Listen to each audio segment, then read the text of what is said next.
Hi, and welcome to our Bible study channel. We are in the great journey, the great quest of studying through one chapter of the Bible every single day. We are in the book of 2 Kings in the chapter of 16 today, talking about King Ahaz of Judah. He's going to be the guy who we highlight. If you want this PDF, you can download it on our website for free, as well as all of the outlines for Genesis through 2 Kings at this point. So let's talk about when the events of 2 Kings chapter 16 happened. We're talking about the reign of King Ahaz. This probably fell within the window of about 745 to 725 BC. In total, he reigned for 16 years. Our key characters for this chapter are all just a bunch of kings. First, we have Ahaz, who's king of Judah. He became king after his father Jotham.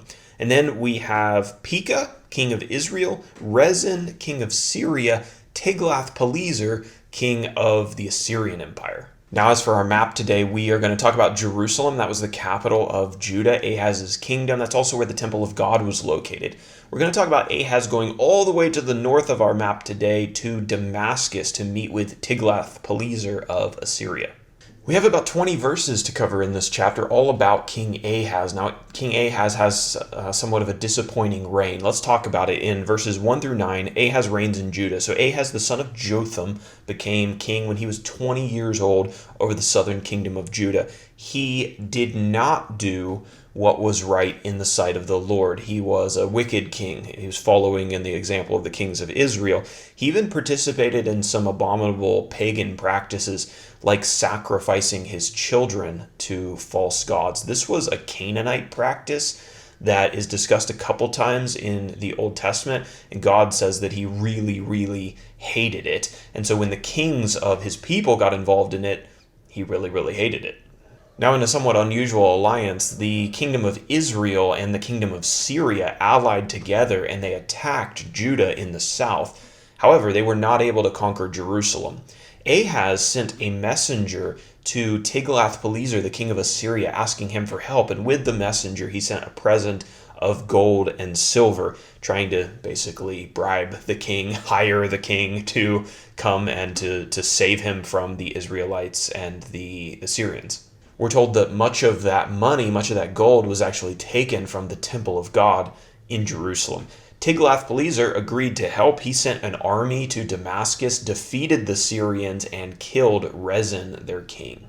In verses 10 through 18, we're going to talk about Ahaz disrespecting the temple of the Lord, perhaps even to a greater degree than he just did by stripping all of the money out of it to pay off the king of Assyria. After the king of Assyria helped him, Ahaz went to meet Tiglath-Pilesar of Assyria in Damascus, and there he saw an altar that he really, really admired. And so he sent a very detailed description of this altar back to Jerusalem to Uriah, and he told him to recreate this thing. When Ahaz returned to Jerusalem, he had the Lord's altar that was in the temple that had been designed by Solomon by the instruction of God, removed and replaced by this new altar that he had built based off of the Damascus design.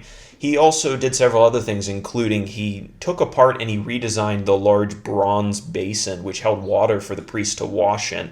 And that was also by God's design and built by Solomon. So essentially, Ahaz rejected God's design for the temple, and he brought in these new ideas that he had. The end of the chapter, verses 19 through 20, record the death of Ahaz without a whole lot of flourish. It says that he died after ruling for 16 years. He was replaced by King Hezekiah. So that is 2 Kings chapter 16. Let's talk about our application for this chapter.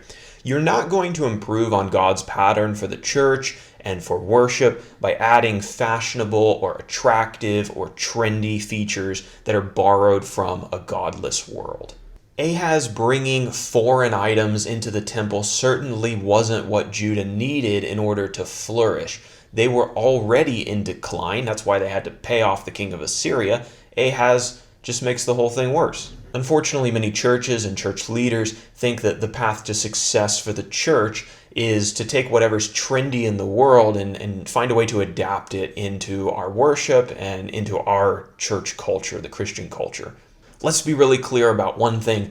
The church does not need what the world is offering. The world needs what the church is offering. So in general, rather than the church patterning itself off of the secular world, we need to be holding fast to the pattern that God has given us and showing the world that that is a superior way. The temple didn't need a new altar. It needed its king and its people to start respecting and honoring the laws that God had put in place around that old altar. And in general, the church doesn't need some new thing that they got from the world. What they need to do is for their leaders and their people to return to the Word of God, start respecting His commands and living them out.